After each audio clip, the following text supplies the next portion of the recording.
কিংবদন্তি চিত্রনায়ক সালমান শাহকে পূর্ব পরিকল্পিতভাবে তার অভিযোগ মামলায় নতুন অগ্রগতি। তার স্ত্রী সামিরা হক সহ 11 জনের বিরুদ্ধে করা মামলার তদন্ত প্রতিবেদন দাখিলের জন্য আগামী 14 মে দিন ধার্য করেছেন ঢাকার একটি আদালত।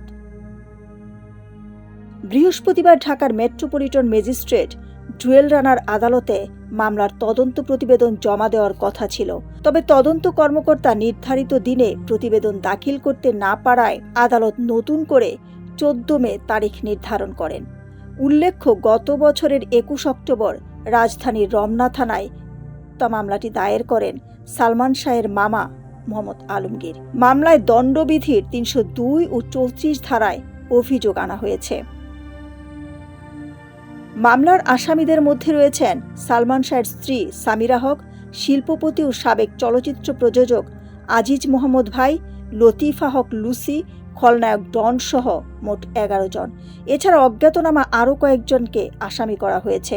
1996 সালের 6 সেপ্টেম্বর সালমান শাহের মৃত্যুর পর প্রথমে রমনা থানায় একটি অপমৃত্যুর মামলা দায়ের করা হয়েছিল। তবে দীর্ঘদিন পর আদালতের নির্দেশে সেই মামলাটি হত্যা মামলায় রূপ নেয়। মামলার অভিযোগে বলা হয়েছে, ঘটনার দিন সালমান শাহ নিজ বাসায় নিথর অবস্থায় পড়েছিলেন।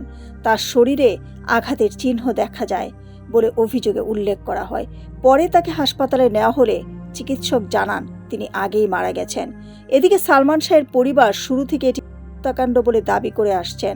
তার পিতা কমরুদ্দিন আহমেদ চৌধুরী জীবদ্দশায় এ বিষয়ে আদালতে আবেদনও করেছিলেন।